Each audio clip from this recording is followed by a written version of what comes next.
Good evening, everybody. Thank you so much for joining us at Gulf Coast College. And I am Cecile Schoon, President of the Bay County League of Women Voters.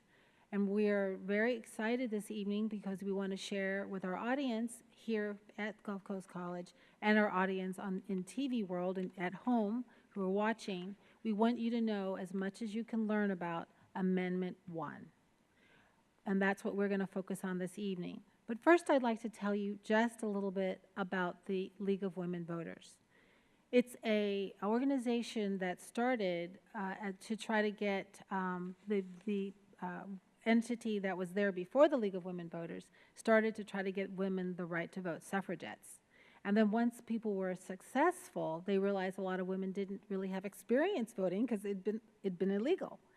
So they developed programs to register women and register citizens and educate people, especially women, about issues. And that's where the League of Women Voters is really known for. We do a lot of voter registration. We've done some throughout the high schools and in the community this year, and we're very proud of that.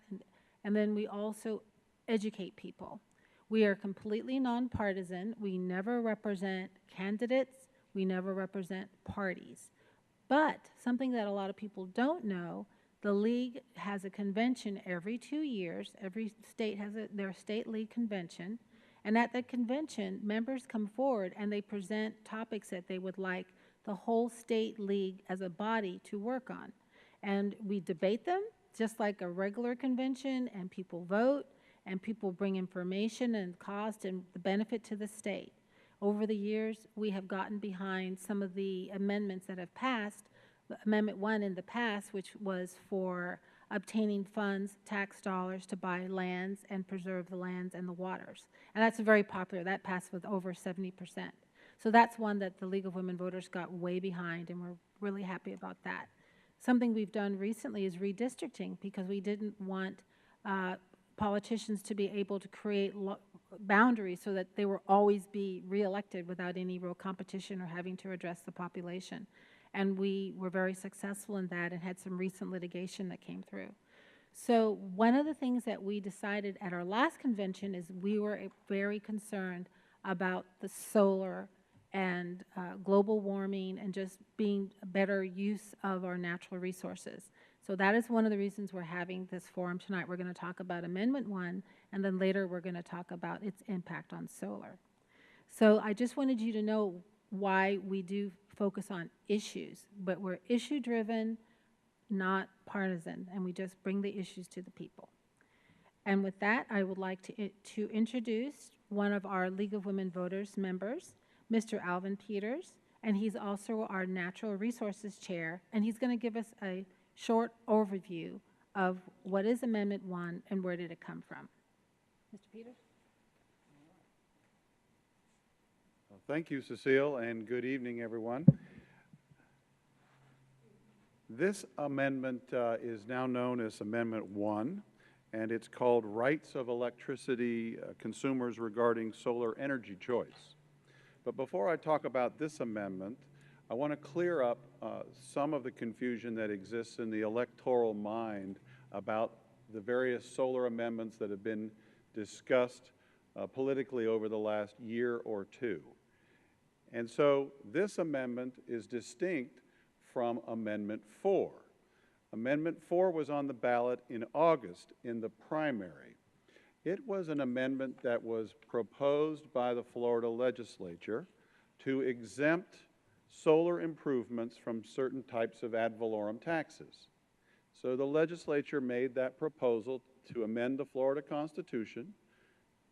It was placed on the ballot in August, and people voted on it, and it passed. So it was an idea that came out of the legislature to exempt solar panels or improvements that you might put on your house or business from extra taxation. And that amendment passed. Now, that is different from another amendment that has been popularly discussed for the better part of the last 2 years. That one's generally known as the Floridians for Solar Choice. And you may recall signing a petition or discussing that amendment in the last year or two. And it was, again, a citizens' initiative. Amendments can be put on the ballot in basically three ways. They can come from a Constitutional Revision Commission, they can come from the Florida legislature, or they can come by citizens' initiative. And the Floridians for Solar Choice Amendment was a citizens' initiative. And in order to be a citizens' initiative, the language has to be approved by the Supreme Court, and then roughly 10% of the elected of the registered voters in Florida have to sign a petition. So nowadays that's roughly 7.8 million or so voters, and so there's 780, I think it's 700,000 or so signatures have to be gathered and verified. And that Floridians for Solar Choice Amendment fell short of the necessary number, but it proposed to allow people to put solar panels on their rooftops and sell the electricity to their neighbor. So for example, a store could put it on their rooftop and sell the electricity to their neighbor. That idea is essentially still illegal in the state of Florida because the Florida Supreme Court has concluded that only public utilities like Gulf Power and Progress Energy and others can legally sell electricity in the state of Florida. So as that amendment was developing over the last couple of years, utilities took a dim view of it. They felt that perhaps their market share might be challenged by this decentralized approach to creation of electricity. More and more people put solar panels on their rooftops, then the process by which we create electricity would become decentralized, and the power companies might have a less of a market share for the creation and sale of electricity. So the utility companies created their own amendment, which is this amendment. And the utilities used their resources to gather the necessary signatures. It costs about $4 plus to pay a professional signature gatherer to gather a signature. So if you do the math, $4 times 700 and some thousand, roughly $3 million to get a citizens initiative on the ballot, at least. And so the utilities used their resources to pay signature gatherers. They acquired the necessary number of signatures, and that's why it's on this ballot. They also took it before the Florida Supreme Court because one of the things that has to happen before this ballot language is on your actual ballot is the Florida Supreme Court has to approve the language.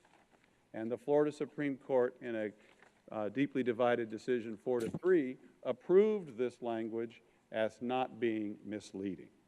So let's take a look for ourselves at the language. It's called the Rights of Electricity Consumers Regarding Solar Energy Choice.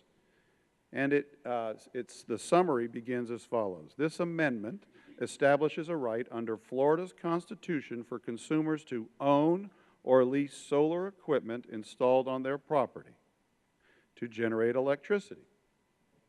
Seems harmless so far. It's fairly repetitive of the state of the law as it exists now. Under state law, you can put a solar panel on your rooftop and you can create electricity. And then the last four words of the summary say, for their own use. Okay? See where that is? That for their own use language is the key part of that sentence. And it is intended to stop or block or stymie or prevent essentially the sale of electricity as was being contemplated under the Floridians for Solar Choice Amendment. All right? And the next sentence in this summary says, state and local governments shall retain their abilities to protect consumer rights and public health, safety, and welfare. Of course, right? Every government essentially has that right. That's not adding or subtracting anything new to the universe, other than just saying that government has the right to protect health and safety. And then we get to perhaps the more interesting part of it, and to ensure that consumers who do not choose to install solar are not required to subsidize the costs of backup power and electric grid access to those who do. So there's an assumption in the language here that if you put a solar panel on your rooftop, you're now using less electricity from the grid. So you're paying a smaller bill to the utility companies, but the grid still exists, right? The telephone poles are still there, the wires are still there, the power plants are still there, but they're just being used less. And so there's an assumption in this that will somehow create a subsidy for those who put solar panels on their rooftops. And it says that non-solar people, in other words, houses and users that do not have solar, are not required to subsidize the costs of the grid. So there is an assumption in this amendment that solar users will get some kind of subsidy, and it probably invites litigation against people who put up solar panels. So that is the language. There's not much in terms of its financial effect either way, in terms of how the Financial Commission concluded that this amendment would affect state government or its revenues. But this amendment was conceived and is essentially on your ballot as a way to stop the Floridians for Solar Choice amendment that is not on the ballot. So remember, 3 amendments. The one on the ad valorem tax is passed, it's over. The one for solar choice that allows you to put solar panels on your rooftop and sell it to people isn't on the ballot. And what's on the ballot is this one, which in many aspects, but you'll hear more from Jerry Lynn Hadley and from Nancy Jones-Gaglio about the pros and the cons about this amendment. So, thank you.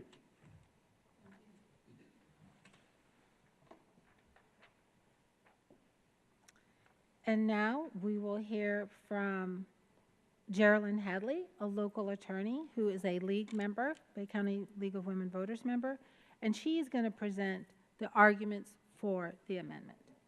Thank you. Hi, good evening, and thank you for joining us. My name is Jerry Lynn Hadley. As she said, I am a local attorney, and I'm going to speak to you just briefly on why we should support Amendment 1 for solar power. First off, it promotes solar power in the Sunshine State, here at home in Florida. The amendment is designed specifically to put solar power into our Constitution and allow each of us to make our own decision as to whether or not to have solar power. It protects consumers in Florida from scam artists and unfair subsidies.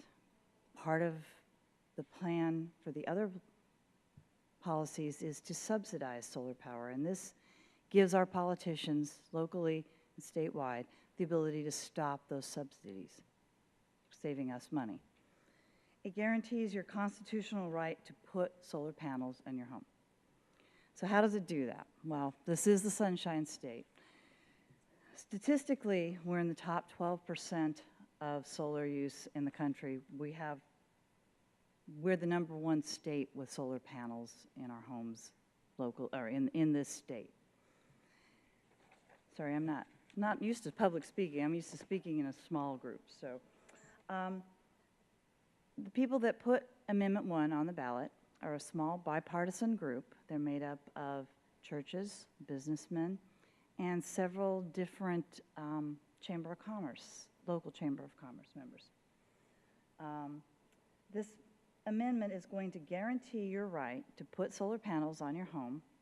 It's going to stop people from being able to rip you off by selling you the ability to have a solar panel without being able to own it. It's going to protect you from long-term contracts and rip-offs that are going on throughout the country.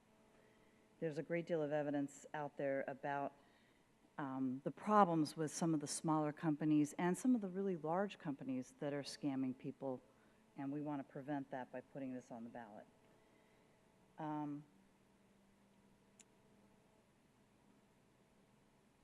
Again, by putting this on the ballot, we're going to safeguard your rights to have solar power. But one of the problems with individual solar power is that, as Mr. Peters said earlier, when you take your power from another source off the grid, you're also allowed to sell your power back to the grid, but then when you don't have enough power, you take from the grid. This gives you a very small power bill or a much reduced power bill, whereas people who don't choose to use solar power, and there's a great deal of people who can't afford solar power or don't want solar power or probably aren't in a position to have it on their homes, renters and people like that. So they have to pay for the maintenance on the grid. They have to pay to maintain the grid and to operate the grid, whereas the people who could afford these solar panels get by without having to maintain any of that. So it places an unfair burden on lower income families, as well as people who just simply choose not to have solar panels. So we want to regulate the use of solar power so that everyone shares the cost the way we do right now for maintaining the grid. One of the other things that Mr. Peters mentioned is that the state has determined that this bill, this amendment, will not change the revenue for the state or for local governments one way or the other. It won't increase the revenue, it won't decrease the revenue. So that's a good thing for all of us taxpayers. Again, by putting the ability to have solar power into our Constitution, you protect that from future politicians who want to prevent us from this ability. Thank you. Thank you, Geraldine. What Geraldine was presenting was not the league position. We were basically taking pretty much verbatim the position of the majority of the people that are advancing Amendment 1.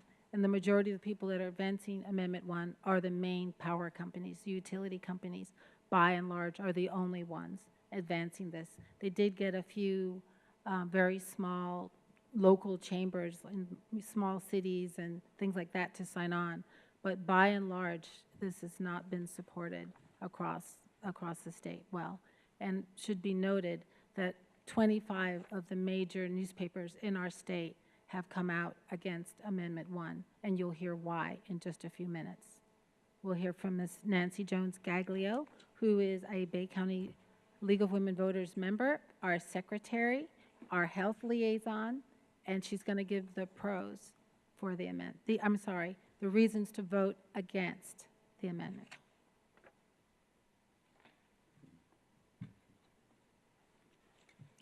Thank you, Madam President, and good evening. Consumers for Smart Solar. It sounds like a nice little group, and as Ms. Hadley said, it's this little group, but follow the money. This small little group, to the tune of $21 million, has been put into this amendment by Duke Energy, Florida Power and Light, Gulf Power, and Tampa Electric. So don't be fooled by some small group. It's these utility companies that are the ones that are behind this amendment, that are proposing and pushing this amendment forward. The fact that the amendment proposes making it a constitutional right for consumers to own or lease solar equipment, I have that right now. We have that right now. We don't need an additional amendment to grant us a right that we already have. And in fact, if this amendment were to pass, it would limit our rights in the sense that it's deceptive language that's been used, and in this amendment, the deceptive language is pro-solar in the way that it sounds. However, it limits people's choices. It does not promote their choices. In fact, instead of allowing competition, it actually suppresses it. And instead of helping small businesses, it hurts them. By making it an amendment to the Constitution, it also makes it more difficult to change in the future, because it's not done through the general law. There has to be a 60% vote in order to make any changes. So it would limit citizens' rights in the future if it were to pass. It's essentially a wolf in sheep's clothing. It paves the way for barriers that penalize solar customers while misleading Florida voters by promising rights and protections that we already have. It unfairly and needlessly would slow solar adoption and it would limit our ability to go solar, allowing utilities to penalize solar customers. With the language in the proposed amendment, the fact that there is even a reference to perhaps expenses by those solar users, it's not necessarily true that it would cause any additional costs to electricity users that are not using solar. So just to be clear, this is not something that a small group has come up with. It's not solar citizens or citizens for solar initiatives. This is the utility companies behind this, $21 million worth that was used to get people that were paid, as Mr. Peters said, so much to go out and get these signatures, to get this on the ballot, and it's not something that would benefit Floridians at all. Thank you.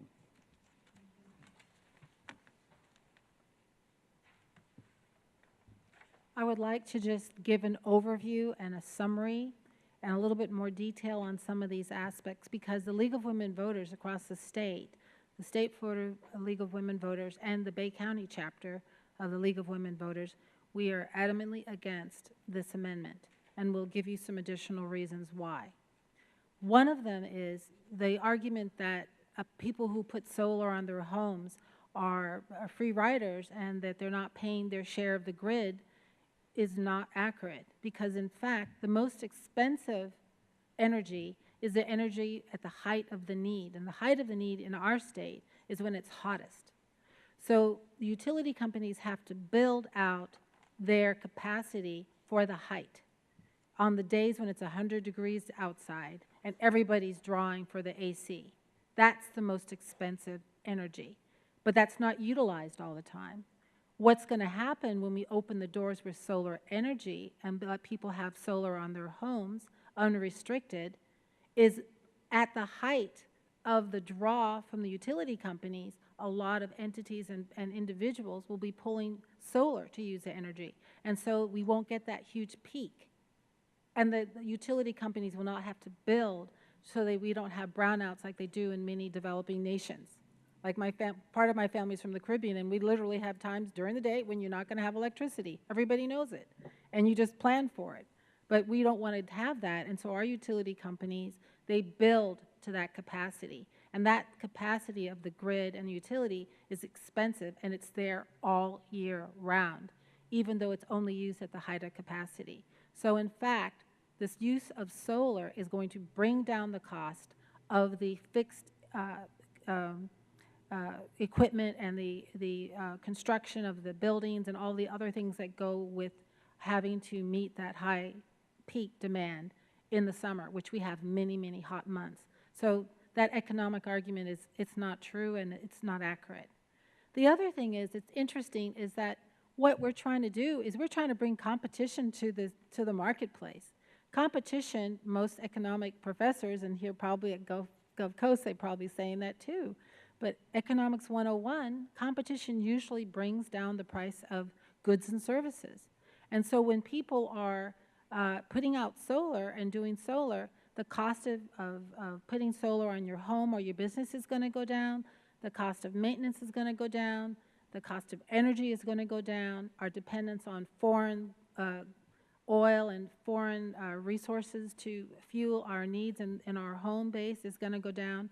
It's basically a win-win, and pretty much everybody is against this amendment because this amendment is going to put limitations on that free market energy where we want to open up the doors for solar. In addition, it's been said recently on the news, places like Miami, they're having flooding at all times. They're building walls. They're spending millions on walls. Why? Global warming is melting all the ice caps, and the water is flooding into the oceans, and Florida is a very low-lying state. It's not just going to happen in Miami. The Keys are threatened. It's happening right now. The waters are going up. And so with the use of using solar, we're not going to contribute to the human impact of global warming. So there are a lot of good economic reasons, environmental reasons, business reasons. It's going to open the doors to great economic boost It's construction that must be done locally. It cannot be farmed out to foreign nations, or people are worried about trade pacts. Hey, putting solar panels on your home and business must be done locally. It's got to be someone who is in your environment, and that's jobs for our citizens and our young people, or of anybody of any age, and they can get up on a roof and be safe. Then that's an opportunity. So we really want to stress to you that your local league has educated ourselves on this issue. We wanted to present the other arguments, but we believe ourselves, and we stand, it's on our website, and it's also on the Florida League of Women Voters website, and it's a lot of details. You can click on that and get information. It's in our voters' guides that we've been handing out at the library, at the schools, at our offices and places, any place like that, you can get it. You can get all that information. So that is our summary on Amendment 1. We are advocating that you vote no. And now we'll take a moment and see if there's any questions from the audience on Amendment 1 or any of the statements that have been made. Yes, ma'am?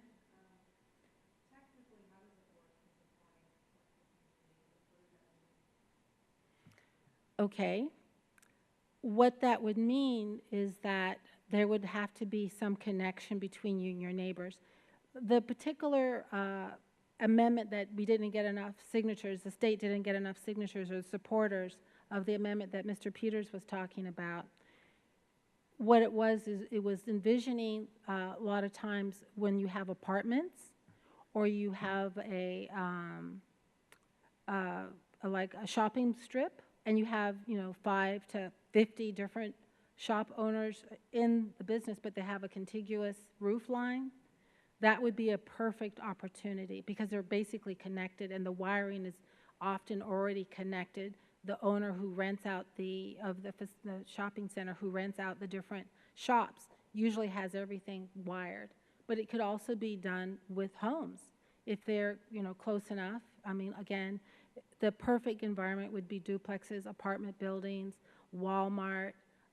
All the governmental entities would save tremendously, the school boards, all the different schools. I mean, it's just a wide open opportunity to conserve energy, conserve resources, and use what we have. It's free, the sun.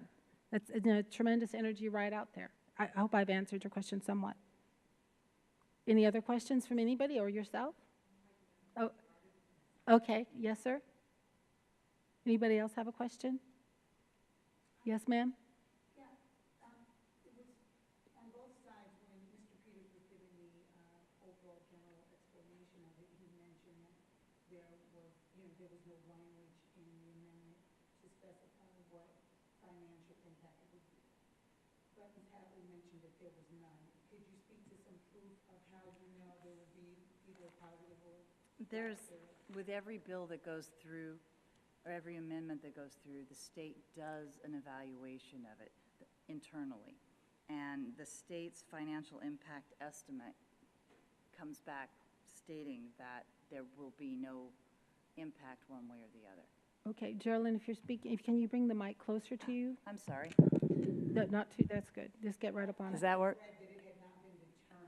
Well, what I read was consequently the conference, and I'll quote this, has concluded that the amendment is not expected to result in an increase or a decrease in revenues or costs for the state or local governments.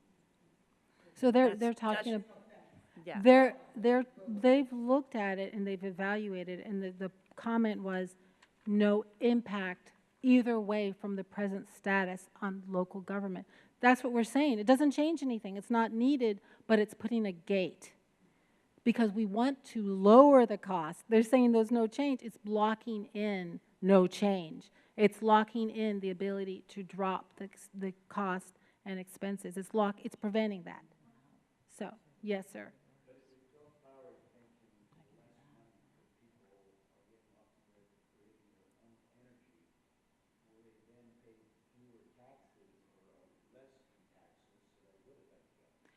I should be repeating the question so it can go into the mic. The question was, if more people do go into solar, how will that impact the utility companies and their pricing? Was that the question, sir? Okay. guess what? There are many states ahead of us. New Jersey has, I think the percentage, New Jersey has about, I think the estimate was like they have 30% of the sunshine that we have in Florida, but they utilize tremendous amounts of solar. And the utility companies are on board. We're not saying utility company can't make money.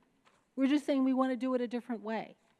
So in other states, they figured it out. In New Jersey in particular was commended. And the same utility companies, some of the same ones that want to control everything in our state, they were not able to do it in New Jersey. And once they weren't able to do it, they kind of go, you know, we should get on board with this. And they have their own installers, they have their own marketing, and it's green from the utility company. So that's one of the ways that they can continue to provide dividends to their people, to their business, and grow. Be a part of the change. People want to utilize their resources carefully. Did I answer your question, ma'am? And if I could I give you the opposition here? You're correct. If the utility company makes less money, they'll pay less taxes. Someone has to make up that deficit in our government. Who's going to make that up? Are we going to charge more money for the power that we receive off the grid, or are people going to be taxed for using their solar power? There are a lot of different ways that we can do that, but the bottom line is the government will have to make up that loss in revenue that will come from the loss generated from the power companies. Well, that's the power company's position. We're not saying that's factual. That's what they're alleging, but the bottom line But is... that's my job. Yeah, well, you've done it. But the bottom line is that there are opportunities, and in present day, other utility companies are getting on the bandwagon, and they are making money. Their profit has gone up. So it's up to, you know, if you have a business, you need to modify to keep up with what's the modern demand, and that's what they've done. There is a way to get around losing money and keeping your income the same and the tax base the same. Were there any other questions? Yes, ma'am.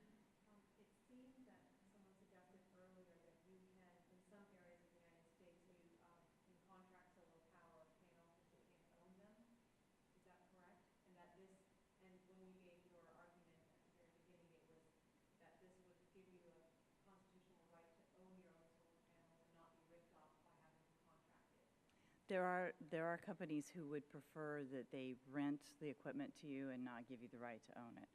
And by putting this in the Constitution, it's guaranteeing your right to do either. So later we said that we already are constitutionally granted this right. We don't need to talk about it. So where are we? Is it already this specific issue of the right to own your own solar panels versus contracting them out from third parties? Where are we in the Constitution? Well, let me just bring you back. There are a lot of rights that we have that are not in the Constitution. It doesn't need to be in the Constitution to have a right. We presently have all the rights that are alleged to be given to you by this constitutional amendment. It just also comes with a bar that is not present in the Constitution. So when they say we're giving you these things, it is true. It's replicating what we already have. But there's a sort of a backdoor hatch, and the backdoor hatch is prohibiting solar to develop without the utility company being involved. And that's the part that is not present. And that's the part that if it were placed into the Constitution, it's very difficult to pull out. So that is what, we have our rights already. But we're going to... Can I just add something? Yes. One of the things that's happening in the solar marketplace is the economies of scale are improving.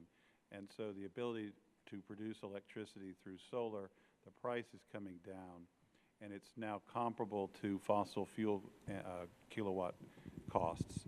And so what you're seeing a lot in Florida now are the utilities building centralized solar fields, and elsewhere in the United States.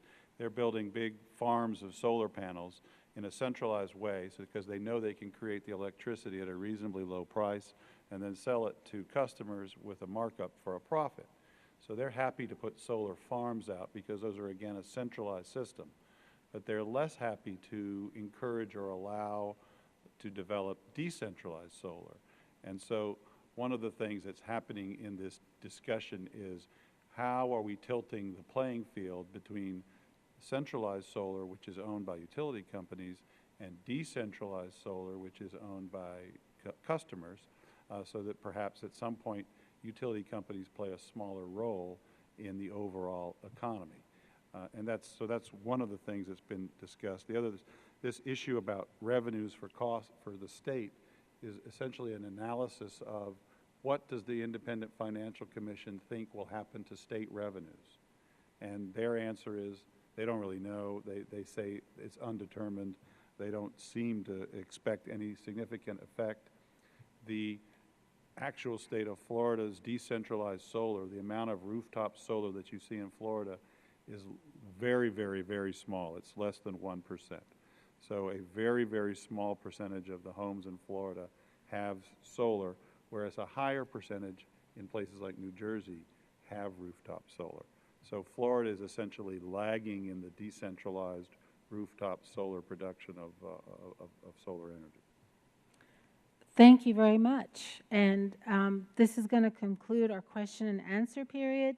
We know that the voters have a lot on their mind, so we're going to discuss very quickly, do a short discussion of Amendments 3 and 5.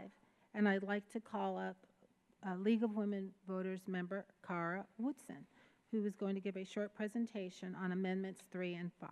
Thank you, Cara.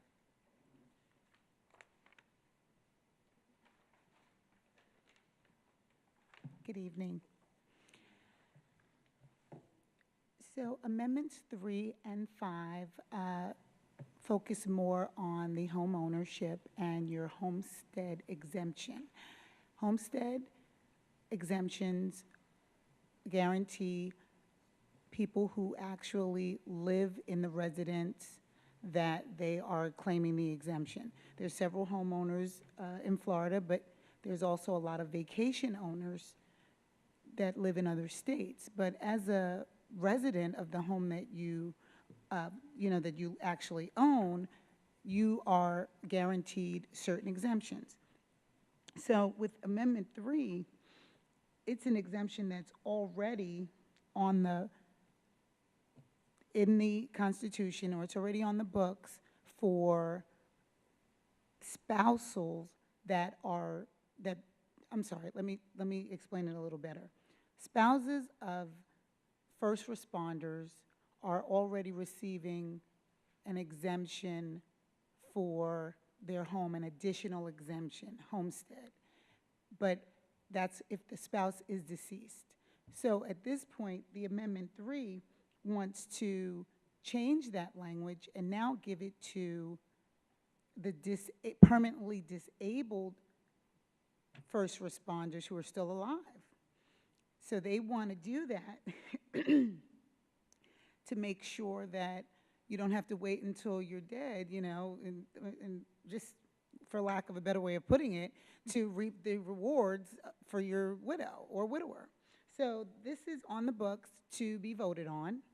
A vote of no would not extend the property exemption to the permanently disabled first responders who became disabled on the job, and then it wouldn't have any impact on tax revenue by the in our local government. But a vote of yes would authorize the legislator to grant the property exemption, but it doesn't really specify how they're going to ensure that those permanent disabilities were obtained. They could say it was in the line of duty, but it does, there's really no way to quantify that. So I guess it'll be the way our physicians now give us our diagnosis and, give us our handicap placard or whatever those things are. It would have to be, of course, a constant investigation of, well, I received emphysema because I was working as a first responder in, a fire. I was a fireman, things of that nature. So, of course, there would be a paper trail, but right now, it's only being afforded to the widows or widowers of these first responders. So now they want to put it on the books that it can also be given if you're still alive and you're permanently disabled. Now, let me make sure that you guys understand, first responders are police officers, firemen, excuse me, I'm sorry, police officers, correctional officers, emergency medical technicians, paramedics, things of that regard. So it's a really good exemption for people who are currently alive to receive, because their widows would receive it, or widowers, again, would receive it if they weren't alive anymore either. So if you're living with this disability, now it must have been lobbied that they wanted to bring it up and make it an actual amendment. So it must be enough people that were concerned about it to bring it on the ballot. So that's your choice. You vote no, it doesn't extend it to the living permanently disabled, and if you vote yes, it would allow them to decide whether the exemption should provide a full or partial relief from the taxes, and require a determination that the first responder's disability was caused by his or her service in the line. As I mentioned, it would probably just need to be quantified by some sort of a physician or some physical therapy or something that they had to maintain because of that. Did you have a question?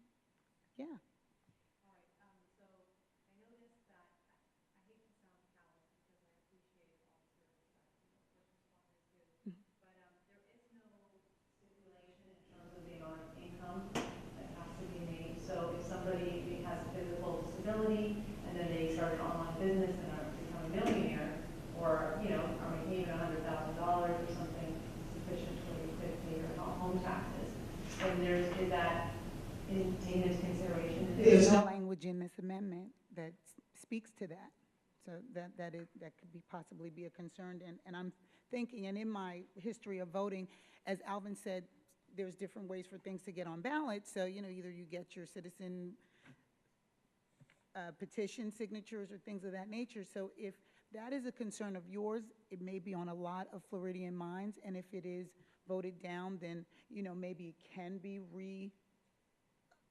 redesigned and brought back again as a bill, so they would speak to those things that would be questions for the voters. But as of right now, there's no language in it.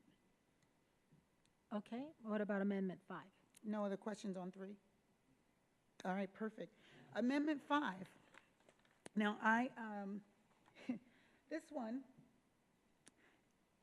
it's important that everyone understand that $250,000 is not a lot of money for a home.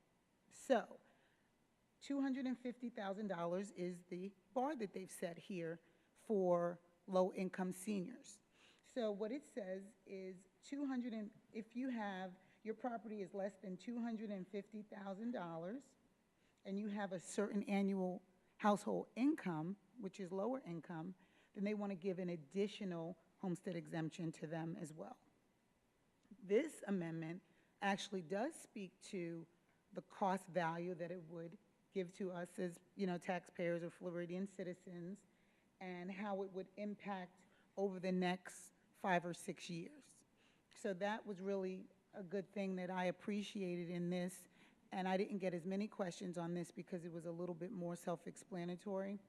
I do want you to know, and a lot of you who may have watched our other forums that the League of Women Voters of Bay County has held, we had the tax appraiser candidacy live debate, and a couple of these things came up where homestead exemptions, when the tax appraiser is based on what your home value is, if your home is $300,000, you're normally not getting rated on $300,000 in the scheme of things. It's not dollar for dollar normally.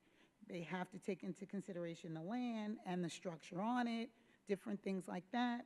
But a $250,000 home currently, I can say, I look at homes all day, daily, are not usually being taxed at $250,000 right now, just for one point of view. So the $250,000 senior who's retired, who may be on a fixed income, is not being taxed on that right now anyway. However, if their property value does go up, This amendment doesn't protect them from the value going up and their taxes going up. But yet, we can't guarantee that their senior income of pension or disability is going to quantify what their taxes may be. So that's something that you have to take into consideration with the pros and the cons on this amendment. Because with low income, you know, you're usually out of the work market and you're getting what you're getting and it's kind of fixed, especially with a low income and you're trying to maintain a home. So that's why this one is a little bit more of a, you know, it's kind of personal to a lot of people, and then you have that compassion factor on it, but you have to know the language in it, and you have to understand how it's going to impact local and, you know, us in general, but then how it's going to impact your neighbor who may be retired. We don't take position on this. The league's only position, and part of the reason why, if I may, Madam President, the reason why we've enforced that Amendment 1 is the star of this show is because that's the one that the league has position on, the solar. So we, 3, 2, 5, there's no league position. We're nonpartisan again on those, but we want you to understand what it means in pretty much layman terms. And yeah. Say if someone builds their house on their own land that they inherited, is it based on an estimated value or a tax appraiser has to come out and take a look at it? Yes. The survey's done, and then your land value is quantified, and then the structure of, you know, because you may just build a tiny house, or you can build a 2,700 square foot structure with a clay roof, you know, so all that has to be rolled into the cost factor of what your value is, and then you bring in an appraiser, and they give you the value of your home. So that's your value for resale, but you're never, and I can't say never, but currently, as it stands right now on the Bay County Tax Appraiser's Office, you're not being taxed for home exemption and homestead dollar for dollar. Okay. Oh, thank you, Cara. So we're going to shift gears in just a few minutes, and we're going to talk to you about some things that the State League of Women Voters is planning to try to foster solar co-ops and solar opportunities around the state. But I just want to reiterate again, the State League of Women Voters is advocating across the state in all of our different leagues. We want people to vote no on Amendment 1 because we believe it's going to negatively impact on the ability for people to develop solar and for solar price to go down and energy costs to go down. So right now we're going to talk to you about a project that's, we call it Moving Solar Energy Forward in Florida. And it was developed by the League of Women Voters, and we found an entity in Washington, D.C. and Maryland, and they have created a corporation called Florida Sun. And together, the general concept of it is that when people get buying power together, so you in different communities, what you do is you reach out to 30 to 50, and in some of the areas like Orlando, they have 100 families getting together, and just when you have that kind of size of at least 30 families buying, the buying power, it's just like you become a little Walmart. So we can pass, and the price goes down for all aspects of solar, the installation, the cost, all of the products. It's just a really fabulous idea, and it's just been started. They have one going in Orlando, they have one developing in Tampa, and you're going to see them. And Bay County, we're going to sign up for one in Bay County, because when you bring the families together, then you get that benefit of the buying power, and it's passed directly on in terms of the initial cost. So for example, a lot of people who want solar now, they might look at return on their dollar. If they invest $30,000, they might have been looking at a return in 10 years. And this is going to give you the return in 3 to 4, because it's not so expensive initially. And so it's pretty exciting. We have a little slideshow to talk to you a little bit about it. And Thomas Edison, of course, he's with the electricity. It's an enormous potential. Thank you. Because of the energy in our state, if we were to utilize this, we could be in the top 3 states. We're lagging behind. Florida is lagging behind in installations, and our population is growing. Florida's Public Service Utility Commission has approved allowing to end solar rebates, and therefore, we're not getting the full rebates right now. The problem with this is that we're underutilizing great resources that we have. Florida, we have 20 million people, and we only have 8,500 rooftop. New Jersey, as we stated before, they've got 40,000 rooftops, so they're way ahead of us. But they have an open market system, the one that we are advocating for, and it's market forces that's making this happen.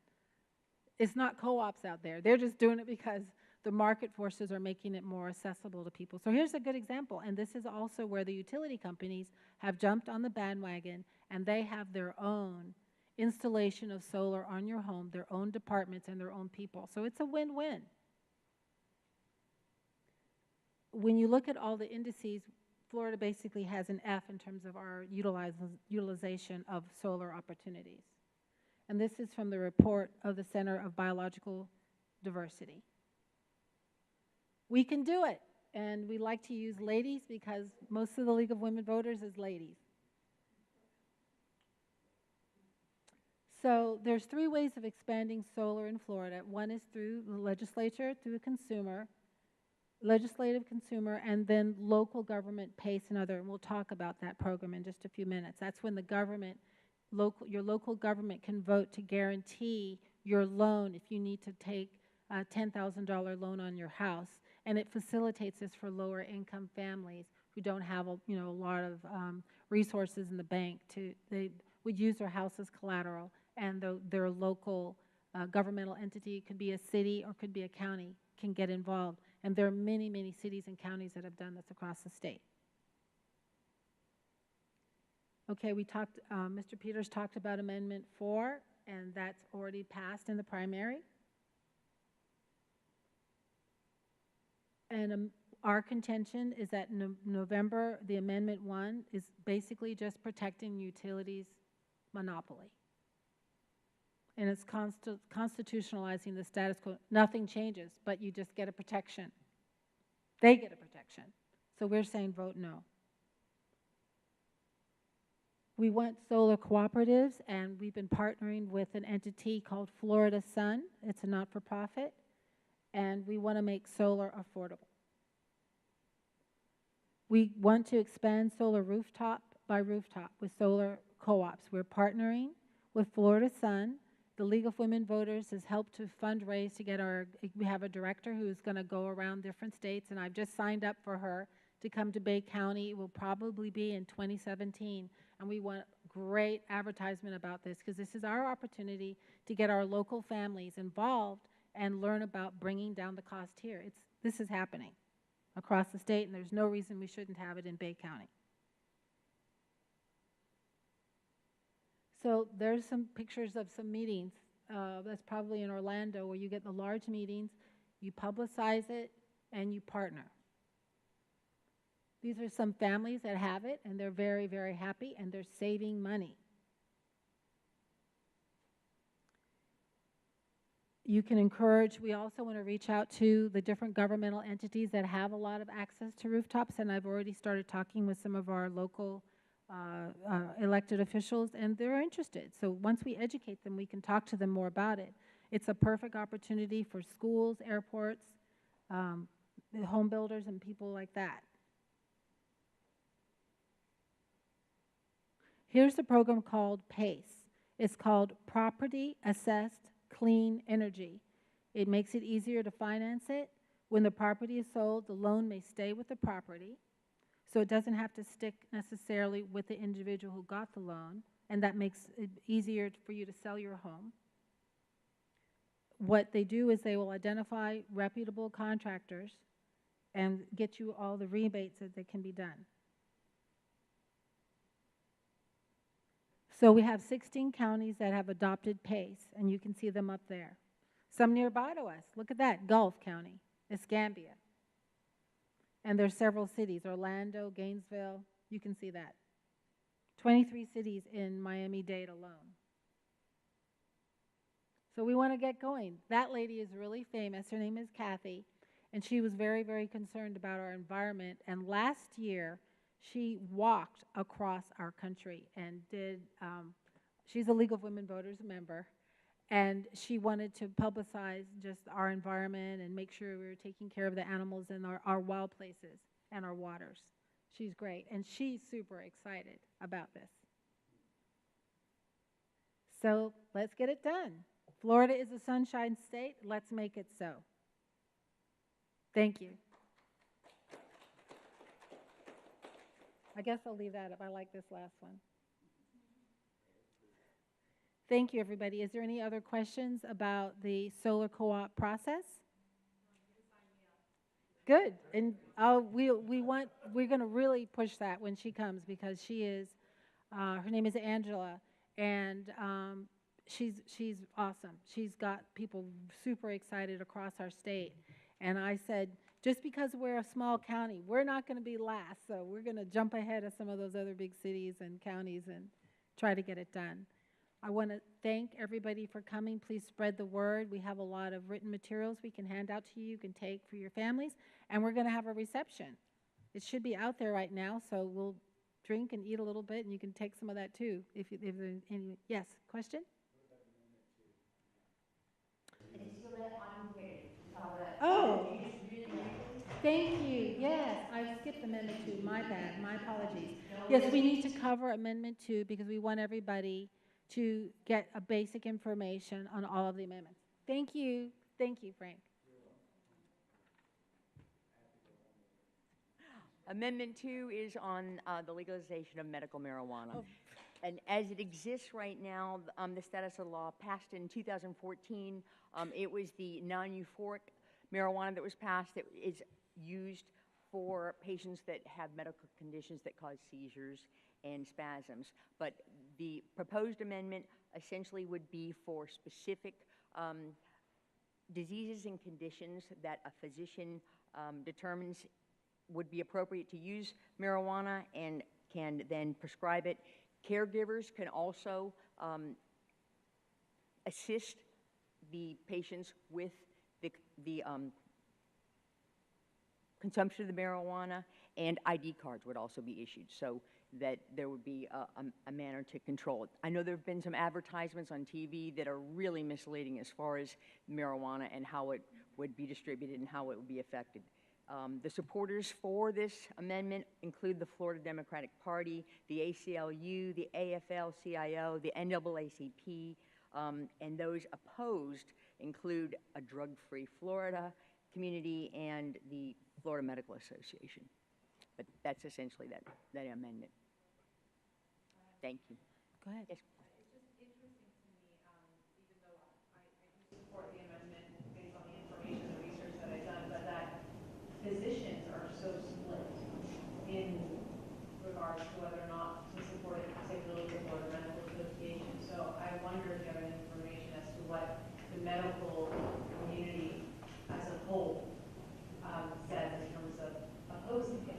Well, I really can't speak for the medical community, but I think there may be problems due in part, or the factions, is because marijuana is a Schedule I drug, which I know that there's been some advocates that have tried to have that taken off the Schedule I because that's considered one of the most serious drugs.